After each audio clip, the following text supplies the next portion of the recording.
above all powers, above all kings, Magandang gabi po sa bawat above isa. all nature and all created things, Purihin po ang ating dakilang Diyos. of all wisdom and all the ways of man.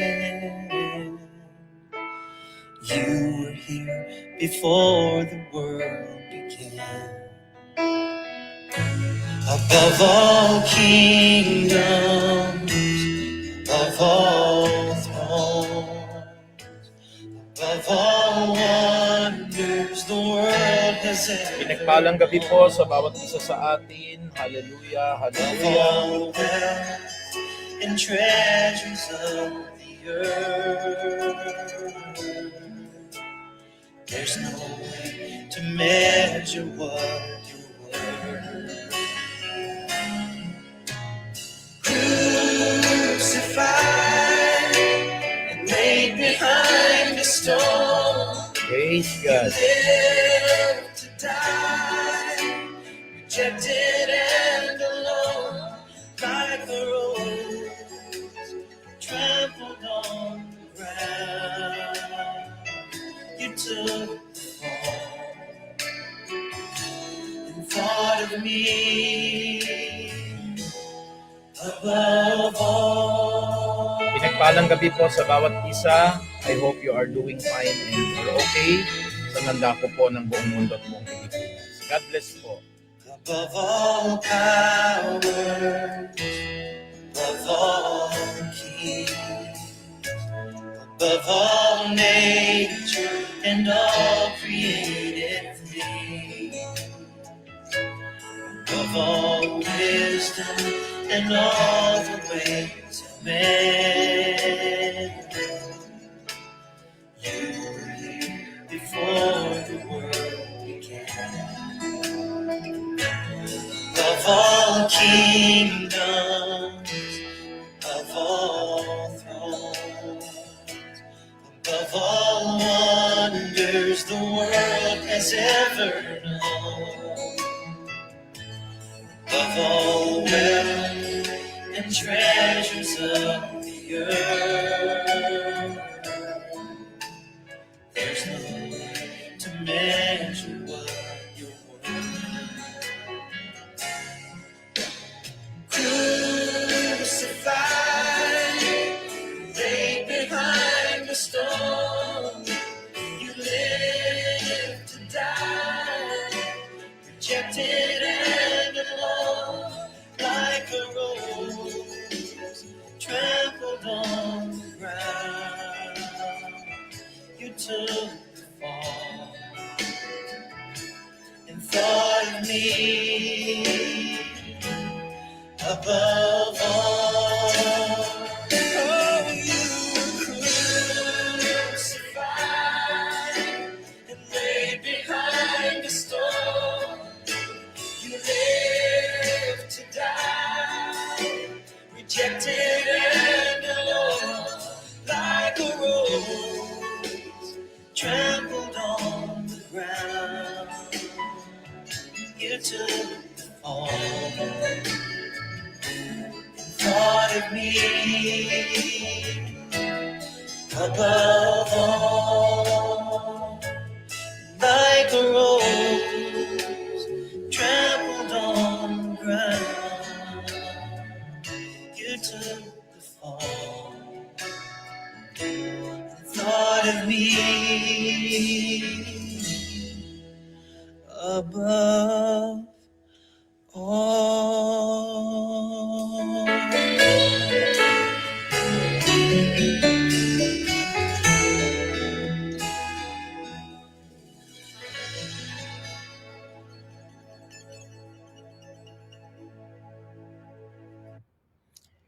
Pinagpalang gabi po sa bawat isa po sa atin. Kamusta na po kayo? Ako po ay nagpaparating ng isang mainit po na gabi sa bawat isa. I hope okay pa rin po kayo dyan. Bagaman na inaantabayanan po natin at pinapanalangin po natin every morning prayer po natin at kaninang hapon po during my break ay pinanalangin ko rin po na Sana po ay wag manalasa po ito pong bagyong Inday kasi nandun na po siya sa Philippine Area of Responsibility.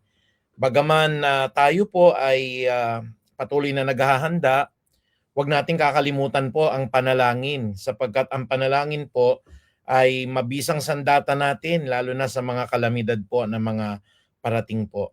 At I hope sa mga lugar po ninyo kung saan kayo naroroon ngayon, dito po sa Quezon City ay wala pa pong bugso ng hangin, wala pa pong malakas po na bugso ng ulan. Mas malakas pa po yung ulan kagabi rito, no?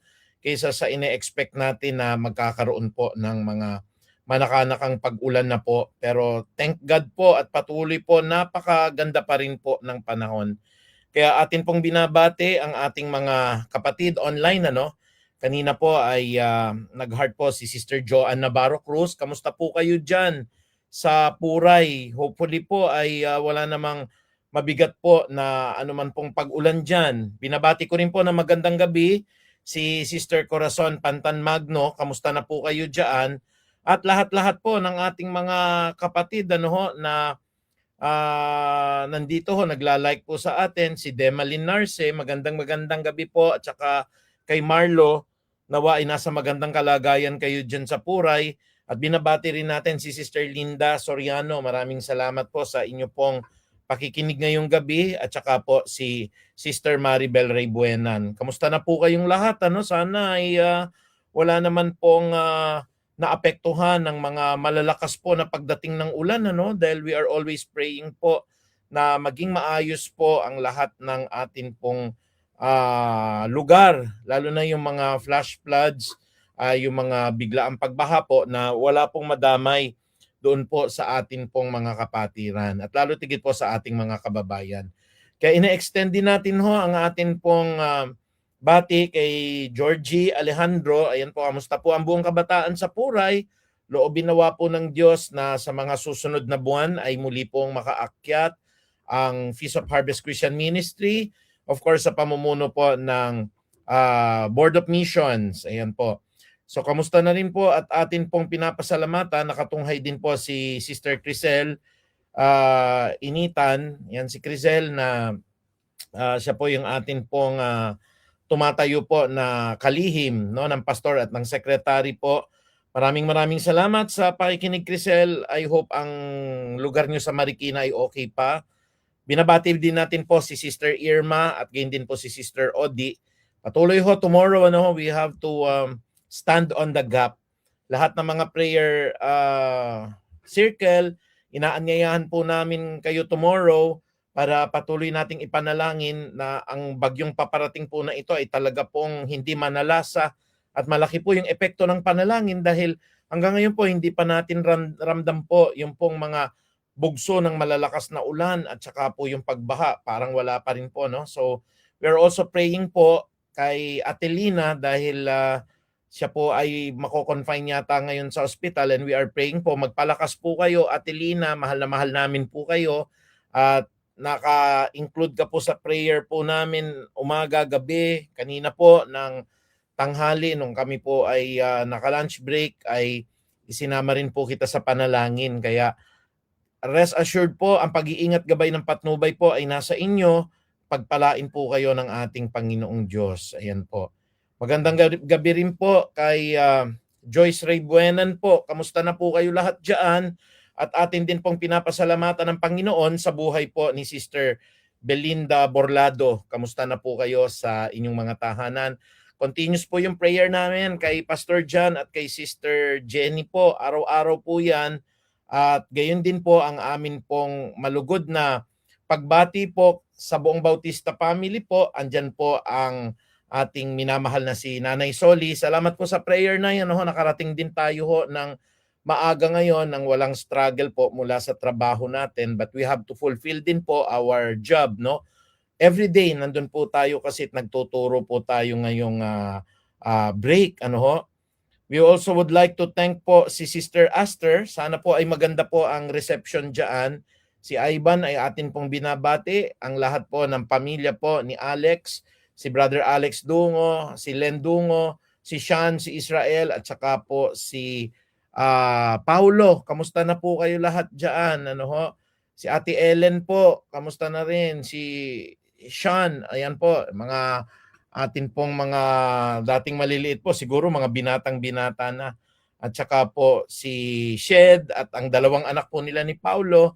Kamusta po kayo at magandang gabi po diyan sa Middle East. Ano, binabati rin po natin si Sister Baby Mendoza, Brother Larry. Salamat po sa inyo pong mga panalangin at lalo tigit po kina Daryl, kina Philip at saka kina Jerome.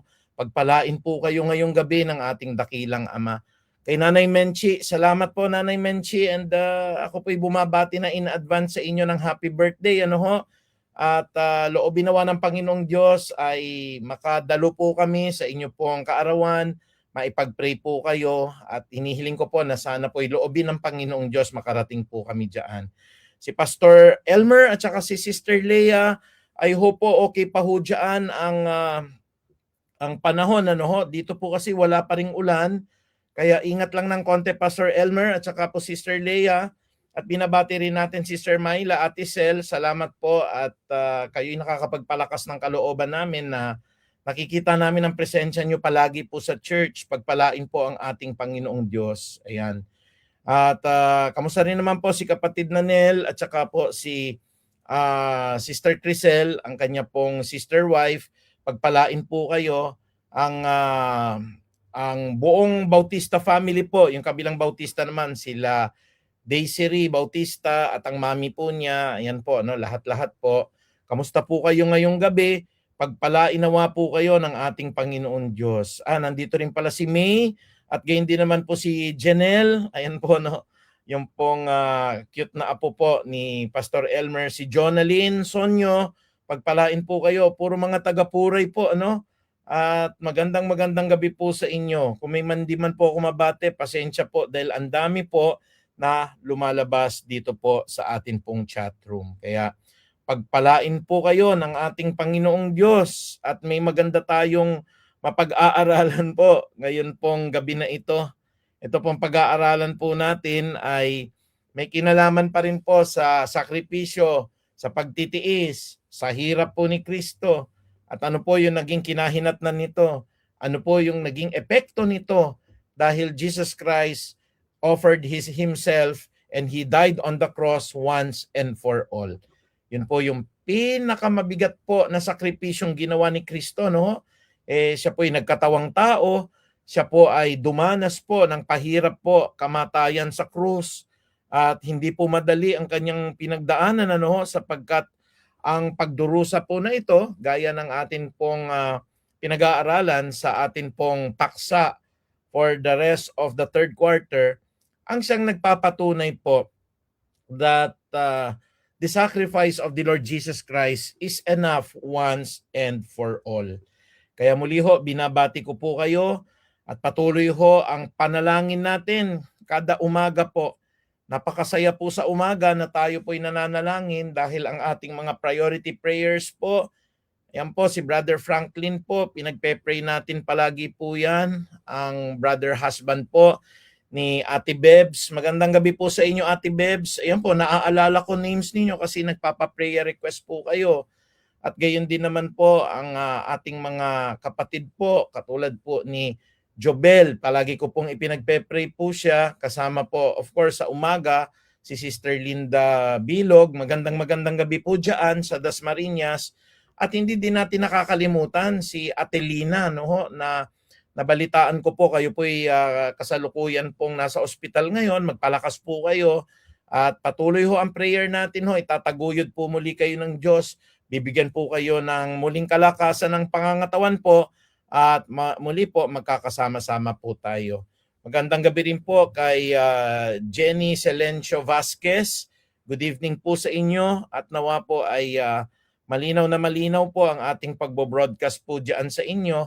At tayo po ay patuloy na nagpapasalamat dahil July 8 na po ngayon. Ano ho? At sabi ko nga po, when you enjoy your work, kung tayo po ay talagang nagagalak sa ginagawa natin, ano man ang mangyari po, mahadlangan man tayo, hindi man matuloy ang broadcasting natin, everything is part of God's plan. Yun po ang akin pong prinsipyo sa buhay. Pero kung magtitiwala tayo sa Diyos, hindi po iaalaw ng Diyos magkaroon po ng hadlang, magkaroon ng problema sa internet. Kung meron man po halimbawa, nakahanda po tayo at nilagay na natin po dito yung rechargeable battery natin. Meron po tayo rito na emergency po na wifi kasi hindi natin inaasahan po kung minsan bigla pong, lalo na ngayon ho may bagyo, ay bigla pong nawawalan ng kuryente. Kaya dapat po, sabi nga ng commercial, I am ready tayo palagi.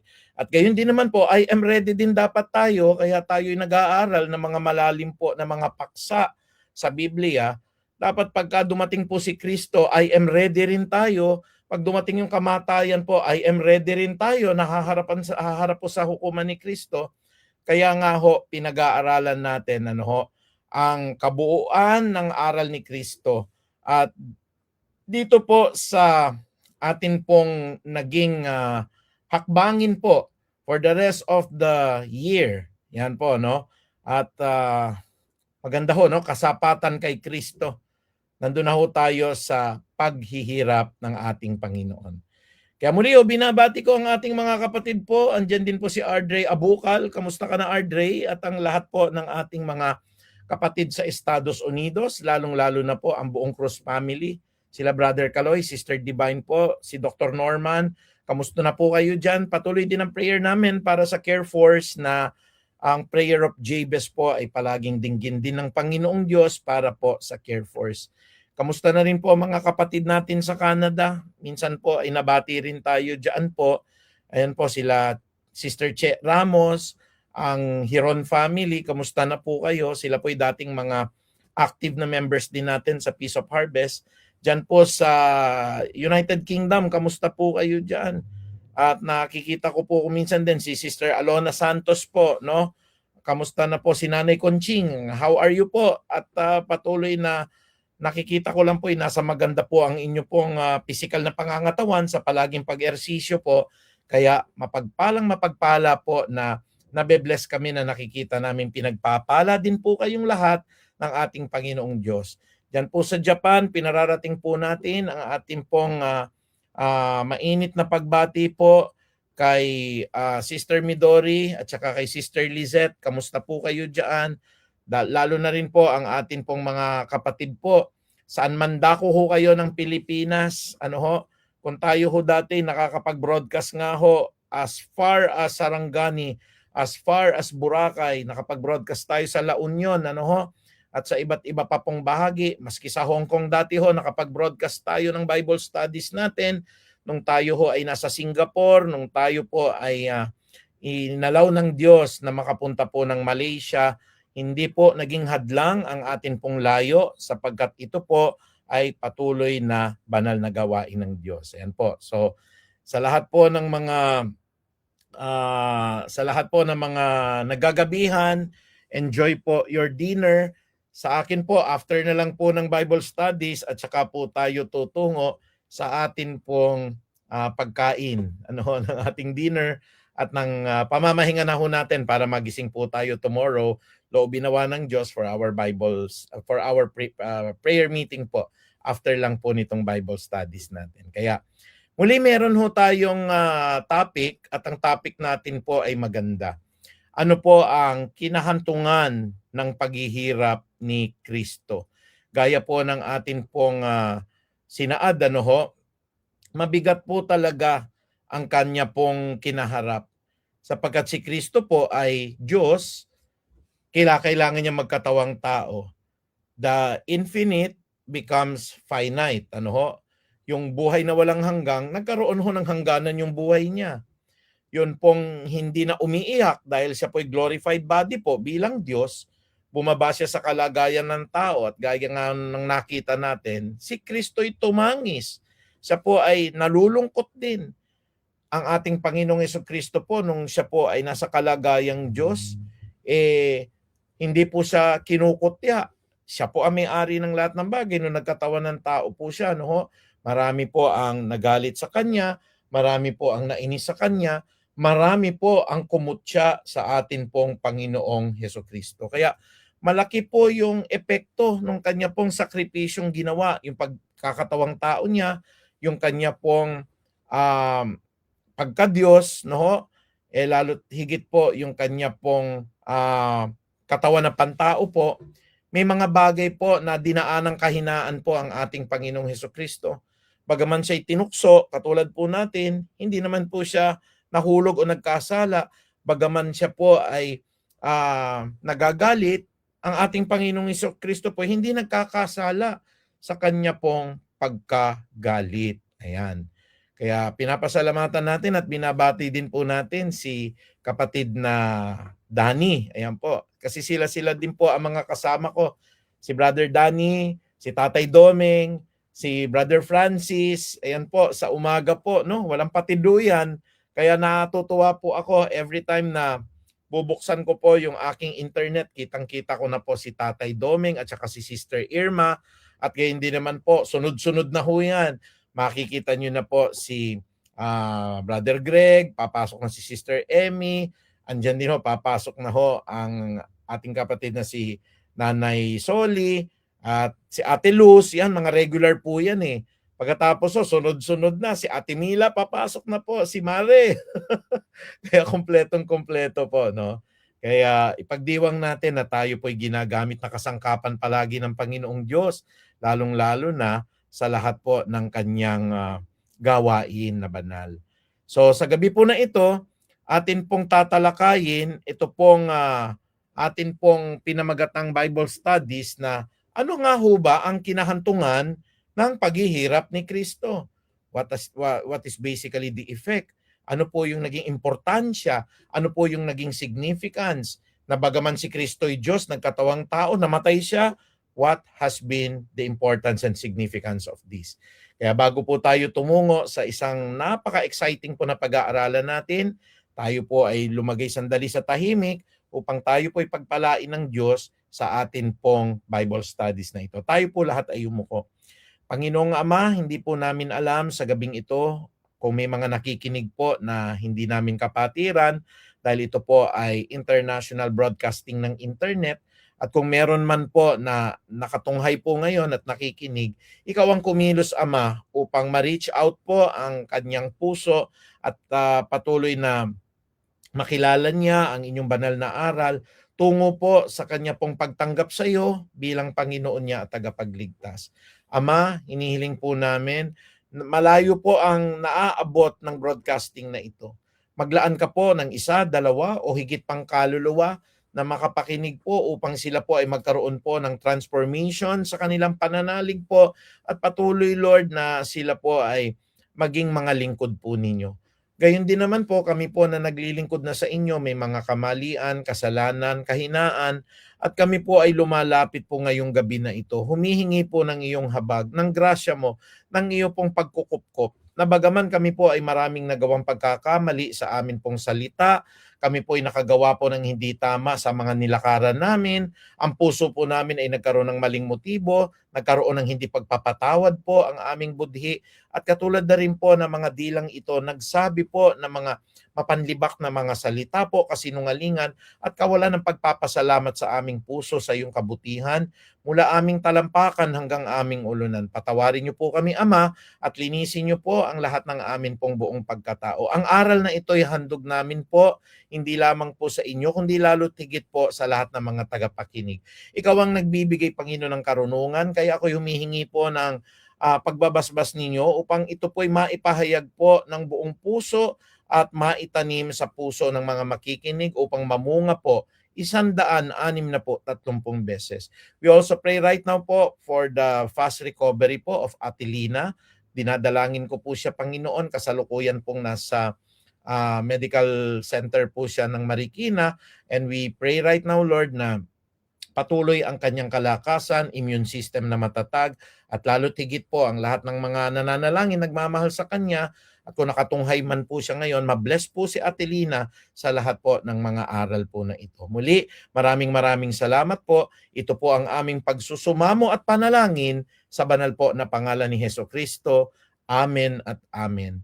Purihin po ang ating Panginoong Diyos. If you were blessed with that prayer, pakitype nyo po sa ibaba ang salitang Amen. Ibig sabihin po ng Amen, siya nawa. Praise God. Ayan, si Marlo at saka si Brother Danny po ang unang nakita kong nag-type po ng amen.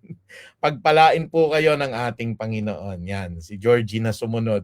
Kaya po sa gabing ito, meron po tayong mahalagang pag-aaralan. Gagaya ho ng sinabi natin, Pastor, nagsakripisyo si Kristo. Naghirap siya. Dumanas siya ng pagtitiis. Naging tao po siya. Ang kanya pong kapangyarihan ay nagkaroon po ng hangganan dahil yung kanyang katawan na tao po, hindi naman po pwede po nang nasa lahat po ng lugar po yan eh. Hindi naman po pwede po yung katawang pantao po ni Kristo masasabi po natin na hindi masasaktan dahil siya po ay nakalagay po sa kalagayan po natin. Pero dumating ang panahon po na si Kristo po ay namatay.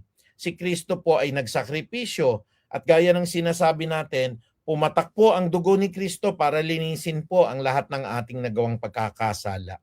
Kaya po sa gabing ito, tunguhin na po natin ang atin pong teksto. At ito pong teksto natin ay matatagpuan po natin sa Hebreo 10, 12 hanggang 15. Sabi po ng Hebrews chapter 10 verse 12 to 15, ganito po ang aral. Sabi po dito, naka-highlight na po at binold ko na po yung mga talata po at yung mga letters po rito, yung mga salita po. Ano pong sabi po ng Hebrews chapter 10 verse 12 to 15? Ngunit si Kristo ay minsan lamang naghandog para sa mga kasalanan at iyo'y sapat na. Pagkatapos ay umupo siya sa kanan ng Diyos at ngayon naghihintay siya roon hanggang sa lubusang pasukuin sa kanya ng Diyos ang kanyang mga kaaway. Verse 14. Sa makatuwid sa pamamagitan lamang ng isang paghahandog ay kanyang ginanap. Ang sabi po dito, ginawang ganap magpakailan pa man ang mga nilinis ng Diyos. Ayan. Jesus Christ died and sacrificed Himself once and for all. Minsan lamang po ang paghahandog ni Kristo ng kanyang buhay at ang naging resulta po nito ay ang pagkakatubos po natin sa lahat ng atin pong nagawang kasalanan. Ano po yung naging epekto po nung si Kristo po ay namatay at siya po ay muling nabuhay after 3 days? Binigay po sa kanya ang kapangyarihan po sa langit, sa lupa, maging sa kailaliman, maging sa impyerno po. Kaya alam nyo po yung mga nagsasabi, ay sa impyerno ang hari dyan si Satanas. Ay ang mga kampo ng kadiliman, meron silang hawak na tinidor, na lahat ho doon ng kanilang makikita, tutusukin nila, na ang diablo po ay may mahabang buntot, may sungay siya, kulay pula. Mali po, hindi po ganon ang itsura po ng kalaban ng Diyos o ng masamang espiritu po sa Biblia. Alam nyo po, pati po si Satanas, pati ang mga diablo, ang mga fallen angels po, kasama ho silang parurusahan ng mga tinatawag nating mga taong hindi kumilala kay Kristo, ng lahat ng mga makasalanan, lahat po ng mga bulaang propeta, lahat po yan ibubulid ng Diyos sa ikalawang kamatayan. Kaya nga ho, nung si Kristo po ay nag-alay ng kanyang buhay, nang minsan lamang, ito po ang naging sanhi ng pagpapatawad po sa ating kasalanan. At dahil po dito, nung siya po ay muling nabuhay, siya po ay umakyat sa sangkalangitan, umupo po siya sa kanan ng Diyos. Meron na tayong tagapamagitan ngayon, at ang tagapamagitan natin, ang ating Diyos at tagapagligtas na si Kristo. Kaya whenever you pray po every evening, Lord, hinihiling ko po sana na kaawaan niyo po ako. Ang atin pong representative po doon sa langit ay ang hari ng mga hari, ang Diyos ng mga Diyos. Pag tayo po humiling po kay Kristo na, Panginoon, sana po patawarin po ako ng Ama. Nag-i-intercede po siya sa Ama dahil gaya po ng sinabi ko, ulitin ko lamang po, sabi po ng Hebrews chapter 10 verse 12, ngunit si Kristo ay minsan lamang naghandog para sa mga kasalanan at iyon ay sapat na. Tingnan nyo, minsan lang yung paghahandog niya para sa kasalanan. Hindi na kailangan paulit-ulitin.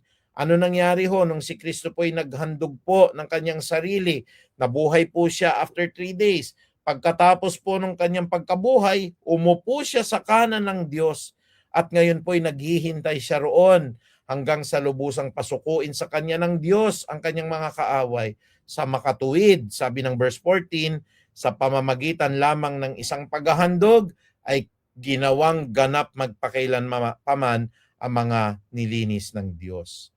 Dati po kasi in the Old Testament, na narinig nyo na po, na preach ko po yun sa inyo, ang mga paghahandog na ginagawa po, papatay pa po sila ng tupa, papatay po sila ng mga baka, papatayin po nila nung nagdedicate po si Maria at si Jose doon po sa templo nung si Kristo po ay kanilang itinalaga. Sila po ay nag-offer po ng sakripisyo po ng mga kalapati po na pinatay at pinatulo yung dugo. Paulit-ulit po yan. Every week, every day po, kung kayo po ay nagkakasala, which is ganun na nga ho nangyayari, paulit-ulit yan sa isang buwan, sa isang linggo, sa isang taon, paulit-ulit po na ginagawa yan. Pero gaya po ng pinakita po in the New Testament, ngunit si Kristo, siya na po yung pumalit sa pag-aalay ng mga tupa, pag-aalay po ng mga baka at ng mga hayop upang malinisan po ang atin pong mga kasalanan. Ang sabi ng verse 12, ngunit si Kristo ay minsan lamang naghandog para sa mga kasalanan at ito po ay sapat na. Pagkatapos siya po ay umupo sa kanan ng Diyos at ngayon siya po ay naghihintay roon hanggang sa lubusang pasukuin sa kanya ng Diyos ang kanyang mga kaaway at sa makatuwid sa pamagitan lamang ng isang paghahandog ay kanyang ginawang ganap magpakailanpaman ang mga nilinis ng Diyos. Praise God. Ano po yung transformation o yung miracle na nangyari? Yan ho ang iisa-isahin natin ngayon dahil yun pong kasalanan, gaya po ng atin pong napag-aralan na, ang kasalanan ho kasi mga kapatid, siya pong nagiging hadlang eh. Ito po yung pong balakid para ang panalangin po natin ay hindi po makarating sa Diyos, para tayo po ay hindi po mapansin ng Diyos, sapagkat ang Diyos po, hindi siya po pwede po na mag-tolerate sa kasalanan eh. Kaya yun po ang sinasabi ng Isaiah 59, doon po sa 2. Sabi po, sapagkat ang inyong mga kasalanan ang naging hadlang upang hindi ko marinig ang inyong mga panalangin. Isaiah chapter 59, verse 2. Magandang gabi po kay Sister Joria Manuel Cruz. Patuloy po ang prayer namin dyan sa inyo, sa lahat ng mga namamahala dyan po sa Puray, lalo na sa mga kabataan natin at sa atin pong mga kababaihan. So, gaya ng sinabi ko po, bakit po mahalaga yung pag-aalay? Kasi ang pag-aalay po, ang siya pong mag-aalis ng mga kasalanan natin. Nung nakita nga po ni Juan Bautista si Kristo, di ba ang description niya po, narito na ang kordero ng Diyos na nag-aalis ng kasalanan ng sanlibutan. Ayan. He's now the Lamb of God who washes away the sins of the world. Siya po ang siyang naguhugas, nag-aalis, at nagpapatawad ng kasalanan po ng sangkatauhan. Kaya ano po yung ating nakikita ngayong gabi na mga mahalaga po na sabi nga po natin, ano yung kahihinatnan ng mga paghihirap ni Kristo na ito? Gaya ng title natin, ano po yung kinahantungan? Ano ho yung kinahinatnan ng lahat ng paghihirap ni Kristo? Unang-una po sa lahat, because of God's sacrifice, He gave His only begotten Son. Ito po hindi natin mauunawaan sa level pong pisikal. Pero pag binasa natin ang Biblia, doon natin makikita yung sakripisyong ginawa po ng Diyos.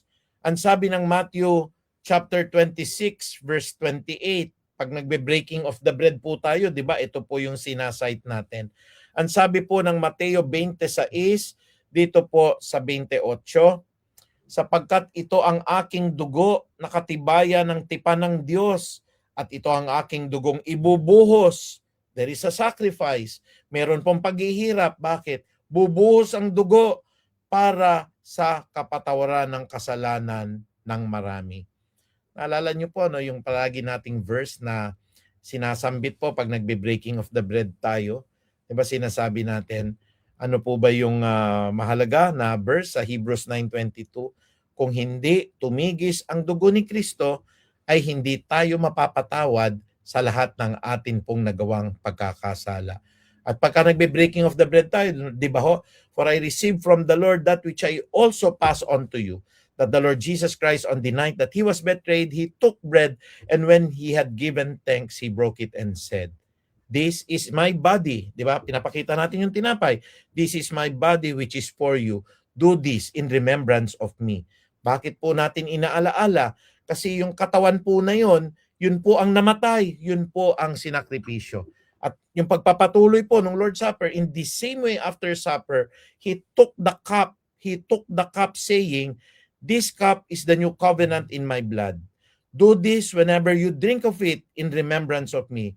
For whenever you drink from this cup and you eat from this bread, you proclaim the Lord's death." Idinedeklara po natin, ipinoproklama po natin ang kamatayan ni Jesus na siyang nagpalaya po sa atin sa kasalanan. Muli po, inuulit po natin ang isa po sa naging epekto po ng tinatawag natin na sakripisyo o kinahinatnan po o kinahantungan po ng paghihirap ni Kristo, nagkaroon ng pagpapatawad ng kasalanan. Ang sabi po ulit, ito ang aking dugong ibubuhos para sa kapatawaran ng kasalanan ng marami. Pag bumuhos po, tumigis, dumanak ang dugo, may sakripisyo po yan. Gaya ho ng mga hayop na iniaalay po, no? Iniaalay yung mga hayop because you have to sacrifice their life. Bakit to? Pagka ho tumigis yung dugo nila, nahuhugasan po yung kasalanan natin.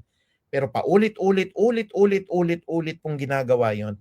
Jesus Christ died once and for all para po sa ikatutubos, para po sa ikalilinis at ikapagpapatawad po ng ating nagawang kasalanan. Yan po. Magandang gabi po kay Sister Bebiana Yu. Palagi po naming pinagpe-pray si Brother Franklin. Magandang gabi rin po kay Salvador Tilar. Kamusta na po kayo? At lahat-lahat po ng mga nakikinig, taos puso ko po na pinararating sa inyo ang pagbati ngayong gabi. Mahal na mahal ko po kayo at sana po ay nasa mabuti po kayong kalalagayan. Ang topic po natin ngayon, ano ho ba ang kakahantungan po ng paghihirap ni Kristo? Jesus Christ died once and for all. Ang sabi ng Hebrews chapter 10 verse 12 to 15. At nung siya po'y namatay, nagkaroon na ng paraan ng Diyos para tayo mapatawad sa ating mga kasalanan. Pinaupo po si Kristo sa kanan ng Diyos at ang kanya pong pagsasakripisyo at pag-aalay na ito ang naging kaparaanan upang tayo po ay mapatawad sa ating nagawang pagkakamali. Kaya una pong naging epekto po niyan o una pong naging mahalaga pong kinahinatnan po ng sacrifice na yan, nagkaroon tayo ngayon ng pagpapatawad ng kasalanan. Alam niyo po, nung si Kristo po ay nandoon po siya sa krus ng Kalbaryo, nakapako po siya, no? Mga kapatid, nag-utter po si Kristo ng mga salita po, no? O mga katagang, "Ama, Ama, bakit mo ako pinabayaan?" Kung titignan ho natin, pwede ba naman po ang isang tatay magpapabaya sa kanyang anak? Pero dapat gawin po ng ama eh. Otherwise, hindi po magiging banal ang kanyang mga salita. Ano po sabi po ng Habakuk 1:13, napakabanal ng iyong mga mata na hindi ka tumitingin sa pagkakasala. Tingnan niyo po, your eyes are too holy that you are able to see sins. Na ang kasalanan po ay matitigan ng ating Panginoon. Hindi niya pwedeng titigan eh. So alam niyo po, nung nagkaroon po ng doktrina ng substitution, yun pong Kristo na anak niya na walang pagkakasala po, kailangan isakripisyo. Titigis po yung dugo, mamamatay po siya. Bakit ho titigis ang dugo at siya po ang nakatakdang hatulan ng kamatayan? Kasi po, tinanggap ni Kristo ang lahat ng ating kasalanan. And from that very moment po, naganap ho yung Habakuk 1:13, napakabanal ng iyong mga mata para tumingin sa pagkakasala ko, Ama. Ang sabi po ng talata na yon ng Habakuk 1:13. Pero tinupad pa rin ng Diyos. Nung si Kristo po ay nakapako po sa krus at mamamatay na, hindi ho siya tinitignan ng Ama. Hindi ho siya pinakikialaman ng Ama. Hindi po naaawa ang Ama sa kanya. Alam niyo kung bakit? As the doctrine of substitution, ang nakikita po ng Ama at that time, ang mabigat na kasalanang taglay ni Kristo. Kaya hindi niya ho pwede hong arugain. Hindi niya ho po pwede pong isalba. Kaya nga sabi ni Kristo, Ama ko, bakit mo ako pinabayaan? Ginawa po ng Ama yon para siya po ang maparusahan, para po hindi siya makita ng Ama kahit na ho alam nating mahal na mahal ng Ama ang anak. At dahil dito, sa sakripisyo na yun ni Kristo, inako niya ang ating kasalanan. Ang sabi po, itong aking dugong ibubuhos para sa kapatawaran ng kasalanan ng marami. Di ba tayo po ay dapat po maging mapagpasalamat? Every time po, when you reach the holy throne of God, Lord, patawarin niyo po ako sa nasabi kong masasakit na pananalita. Panginoon, patawarin niyo po ako sa akin pong naisip na hindi tama. Panginoon, patawarin niyo po ako. Kanina po nagalit po ako, may nasigawan po ako. Every time we ask forgiveness, yung dugo po ni Kristo ang nagpapaalala po sa Ama na hinugasan na po tayo, nilinis na po tayo, pinatawad na po tayo sa lahat ng ating nagawang mga pagkakamali. Magandang gabi po kay Sister Corazon Gardaban Cruz. Sana po ay nasa maganda po kayong kalalagayan. Kung ako po ay tatanungin ninyo, napakamaaliwalas pa rin po ng panahon dito sa Quezon City. Makulimlim lang ng kaunti pero mainit pa rin po pag lumabas po. Ano ho? At tayo po ay nagpapasalamat. Sana tuloy-tuloy na nawala ng pananalasa po ng bagyo. Ayan. So, una po sa kinahinatnan o kinahantungan po ng paghihirap ni Kristo, yung pong tayo po ay napatawad sa kasalanan. Nung naghirap po si Kristo, humantong po ito sa pag-aalis din ng kasalanan. Ano ho? Hindi lang ho tayo pinatawad. Alam niyo po ba mga kapatid, ano ho, minsan hindi maunawaan ng mga Kristiyano ho yung atin pong ginawa, yung atin pong ginagawa at yung atin pong gagawing kasalanan, mga kapatid, lahat po yan, hinugasan na po ng Diyos. Kaya nga ho, hindi lang po siya nagpatawad. Ang sabi po ng ating pinag-aaralan, inalis po ng Diyos ang atin pong mga kasalanan. Ayan. Sabi po ng Juan 1:29, kinabukasan, nakita ni Juan si Jesus na lumalapit sa kanya at sinabi niya, tignan ninyo, siya ang kordero ng Diyos. Siya ang nag-aalis ng kasalanan ng sanlibutan. Hallelujah.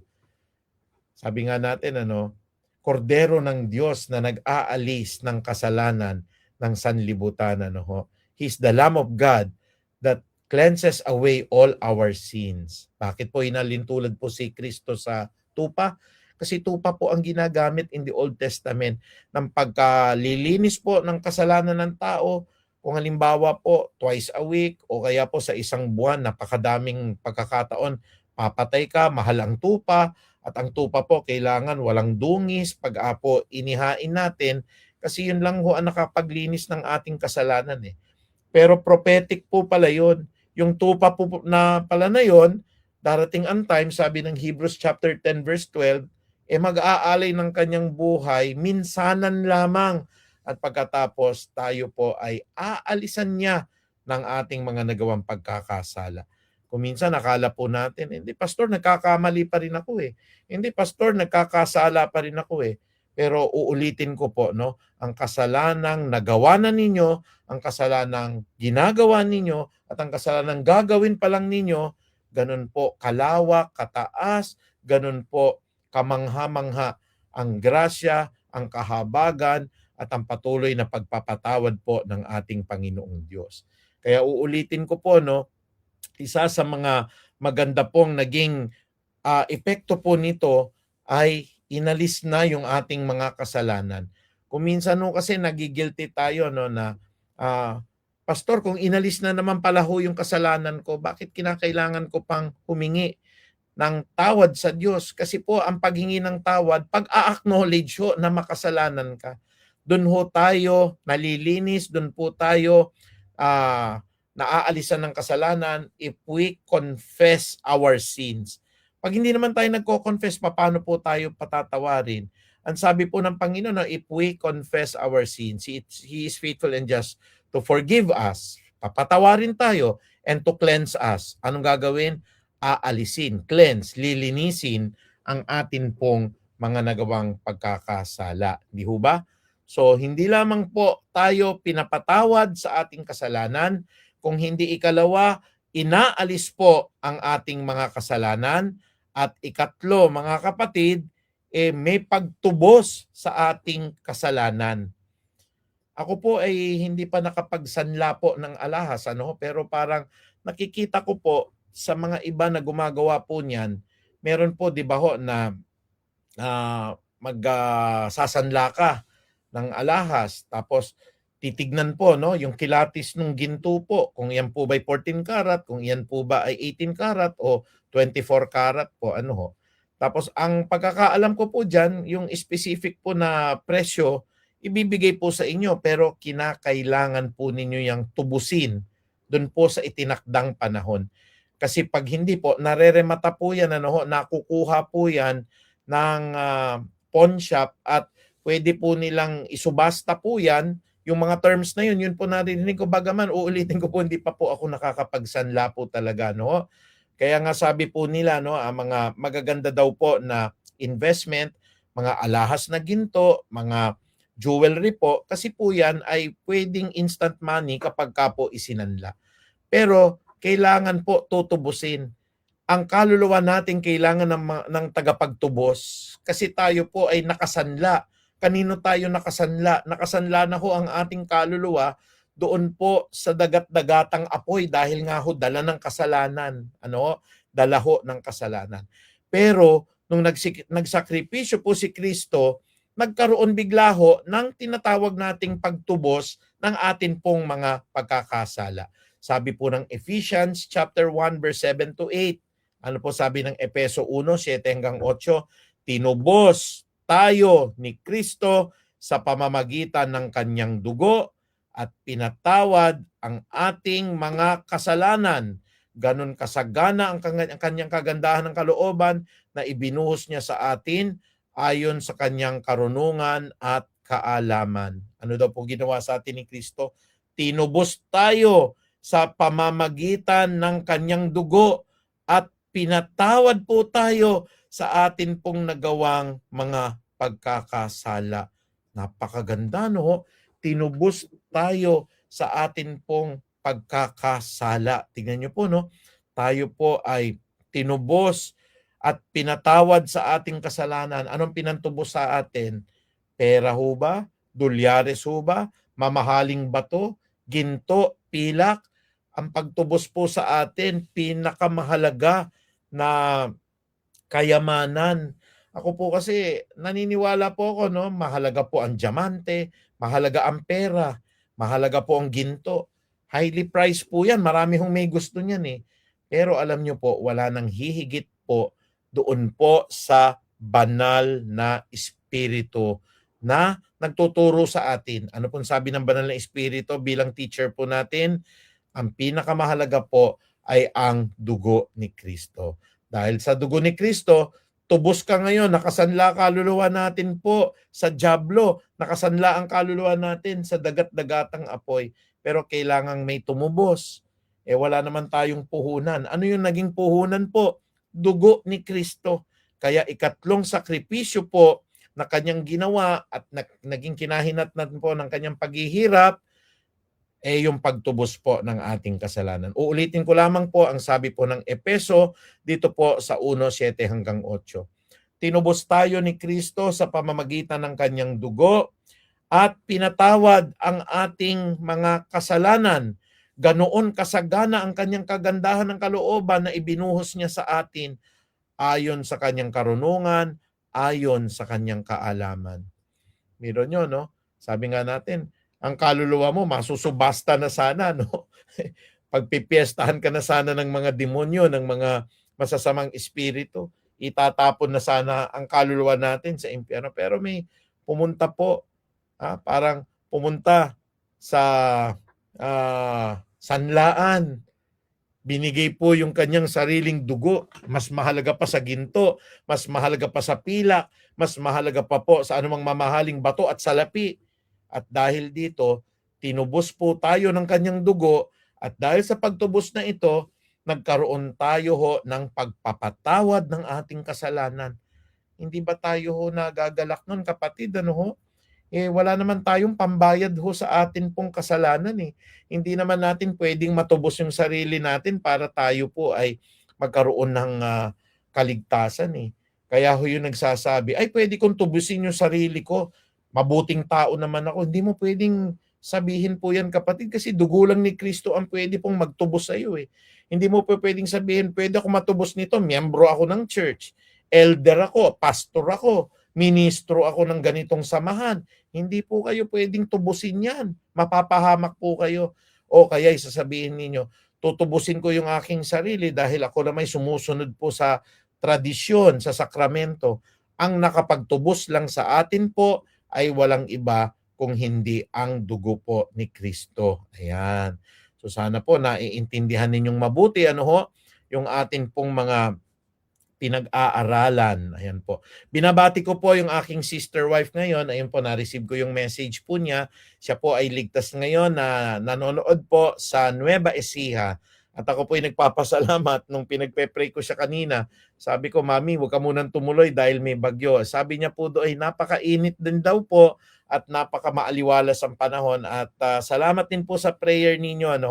At binabati ko ang aking sister wife, si Attorney Marlene Bacani, sa kanya pong pakikinig ngayon diyan po sa Nueva Ecija. Magandang gabi, Mami, at mahal na mahal kita. At gayon din naman po ang aking mga biyenan. Binabati ko rin. Nasa taas po sila sa 4th floor nakikinig. Ako po ay nasa 3rd floor ngayon. Binabati ko po ang aking tatay, si Tatay Rupo, at saka po si Nanay Baby. Magandang gabi po sa inyo at nakikinig po sila. Ayan po. At huli sa lahat, of course, tinubos tayo na sa ating kasalanan dahil nagsakripisyo po si Kristo. Nung namatay ho si Kristo, nagkaroon po tayo ng paglilinis sa ating mga kasalanan. Hindi lang tayo pinatawad, hindi lang po tayo inalisan ng kasalanan, hindi lang tayo tinubos.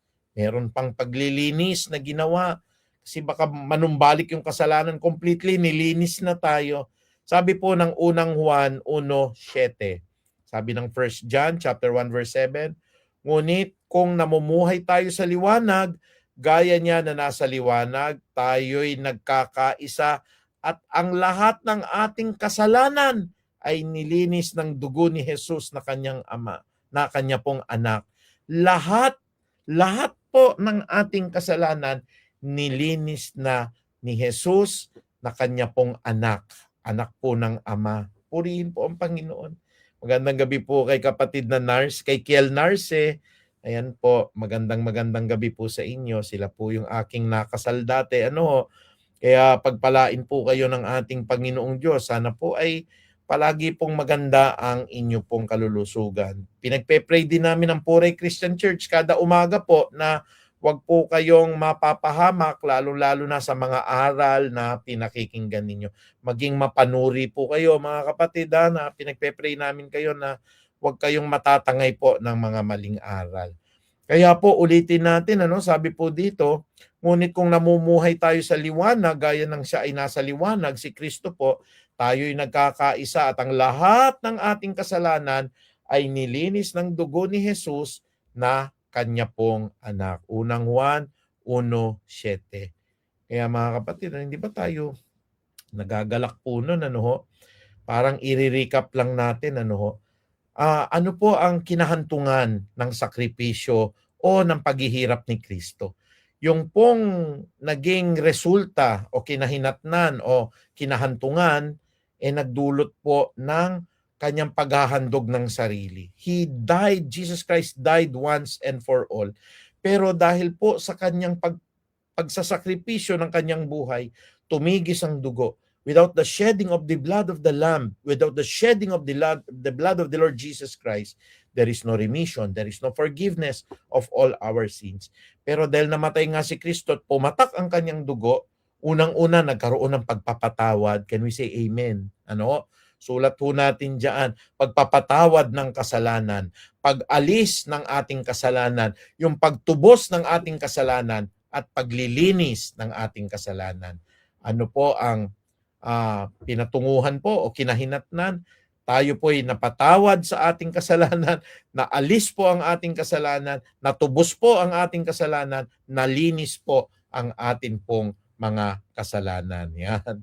Kaya dun sa atin pong topic talagang ano po ang kinahantungan ng tinatawag nating paghihirap ni Kristo. Ayun na nga po, malaki ang nagawa po nito sa atin pong makasalanang katawan, sa ating makasalanang pag-iisip. Napatawad po tayo, naalis ang ating kasalanan, tinubos tayo sa ating kasalanan, nilinis tayo sa ating kasalanan. Yan, sabi po ni Kiel, Amen, pagpapatawad ng ating kasalanan.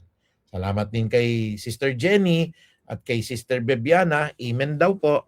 Good evening po sa bawat isa sa inyo. Bilang pangwakas, ano po ang sabi po ng pinag-aaralan natin? Ayan. Sabi ng 1 Corinthians chapter 5 verse 3 to 5. Magalak tayo. Bakit to? Sapagkat sabi ni Pablo, ibinigay ko sa inyo bilang pinakamahalaga sa lahat ng tinanggap ko rin. Si Kristo'y namatay dahil sa ating kasalanan. At anong naganap? Nung siya po'y namatay, inilibing siya at muli siyang nabuhay sa ikatlong araw.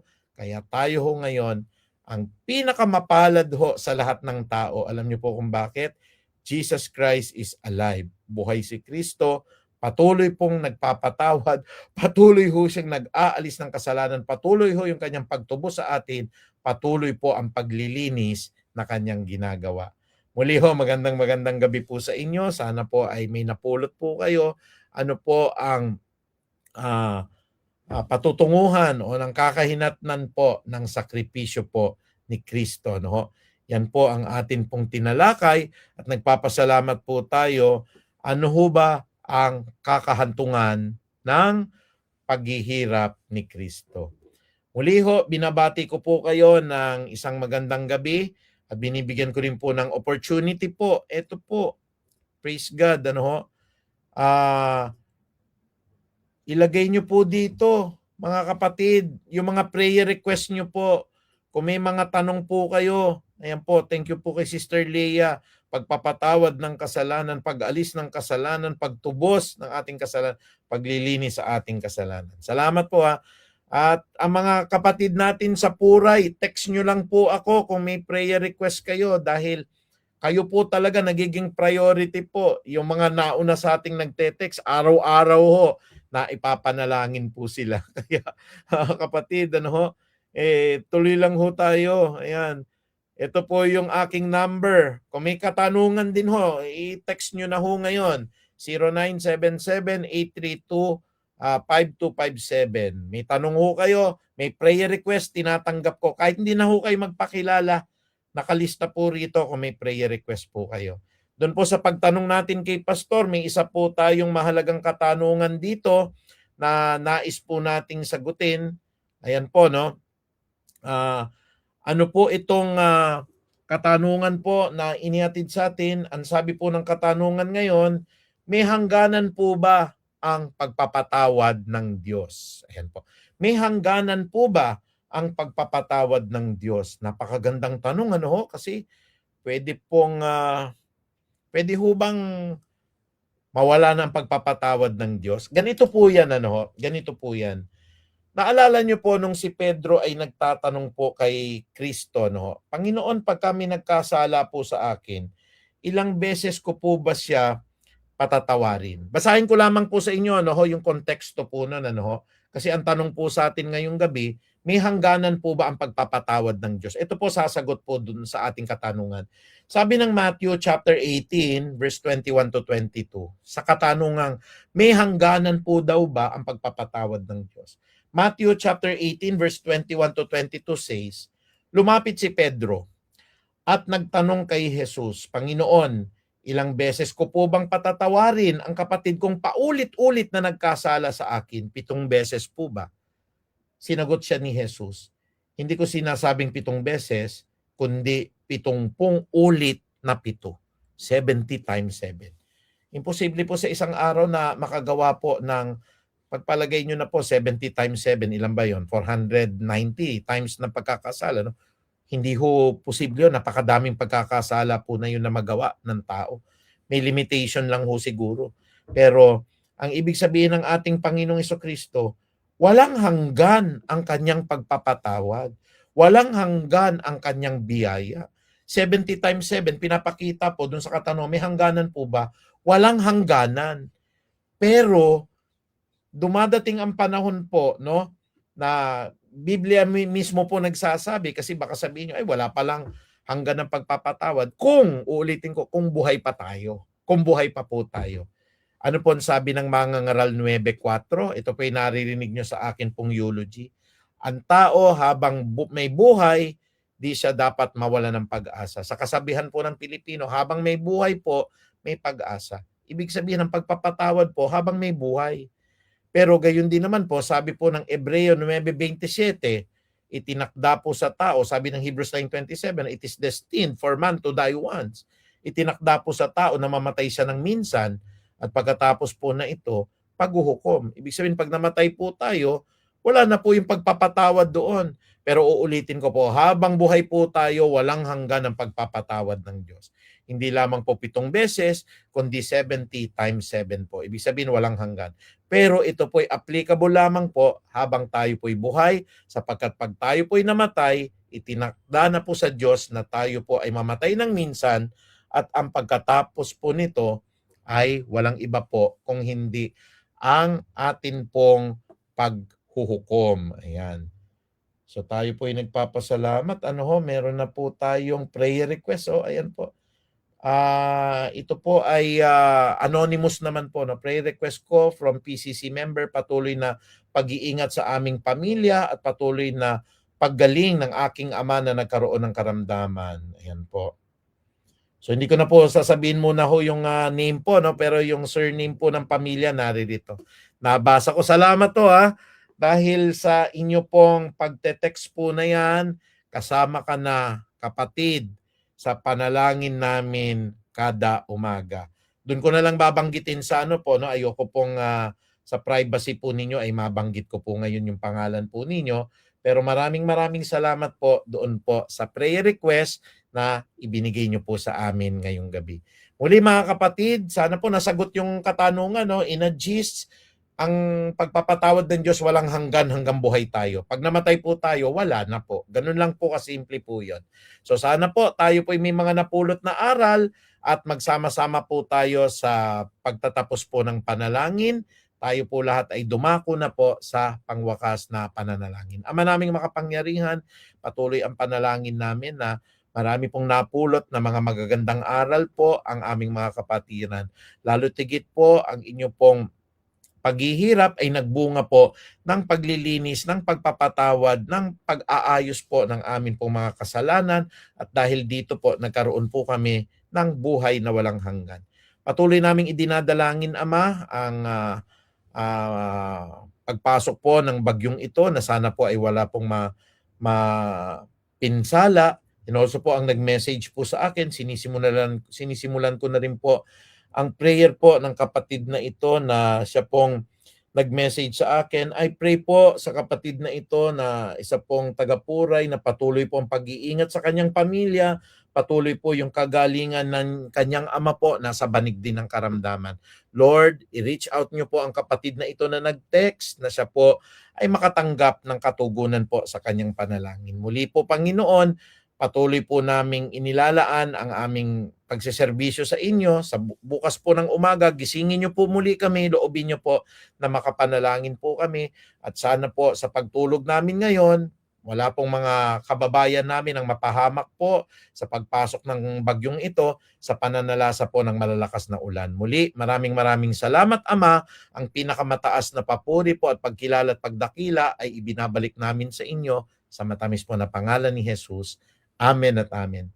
Magandang gabi po sa inyo. Ingat po sa lahat. Maulang gabi po at pagpalain po tayo ng ating dakilang Ama. Sumaatin po ang kapayapaan, ang pag-ibig, kaligtasan, at ang patuloy po na buhay na walang hanggan ng Ama. Mahal na mahal ko po kayo. Sumaatin po ang pagpapala ng Diyos.